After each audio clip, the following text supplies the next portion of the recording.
I believe that youth are more involved in environmental work than a lot of people give them credit for. I believe that youth voices should be listened to even if they're not able to vote yet. Ultimately, youth right now are driving the climate conversation, and if we hear them and we let them into these conversations, the planet will overall be much healthier.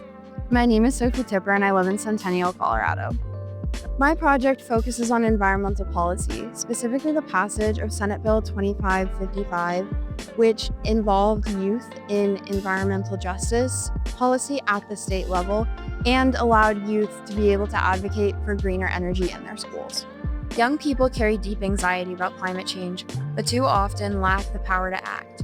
Meanwhile, systematic practices like redlining have placed underserved communities near landfills, power plants, and polluted water, leaving them at greater risk. Environmental justice means giving these communities and youth themselves a seat at the table. I was motivated by my frustration of not being able to have my voice heard through voting. So this really motivated me to find other means. And through the Colorado Youth Advisory Council, I was able to advocate not only for myself, but for other youth who are feeling that same frustration. As chair of the Environmental Committee on the Colorado Youth Advisory Council, I co-led the effort to add youth seats to Colorado's Environmental Justice Board. Alongside my colleague Ashna Shah, I spent over a year researching, consulting stakeholders, testifying before committees, and refining our proposal. In 2025, it passed through both chambers as Senate Bill 2555 and is now signed into law. We had a lot of significant challenges. We lost our main sponsor during the November 2024 elections. We had several amendments and stakeholder issues, a lot of discussion about the age limits and making sure that youth were actually going to be represented on the board.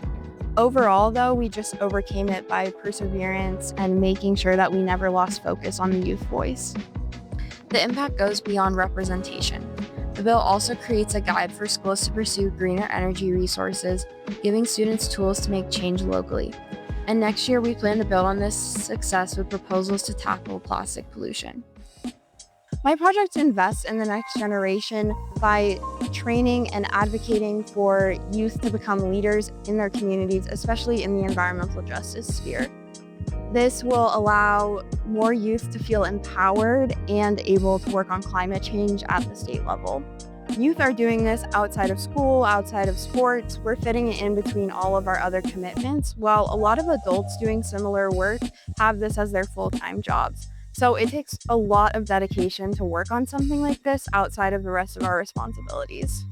I hope that every state starts to recognize the importance of youth voices in policy, even if they're not able to vote yet. And I hope the global community starts to realize that it's not going to be just a few leaders who help lead us through the climate crisis. It's going to take an entire generation, and we need to work together to achieve that.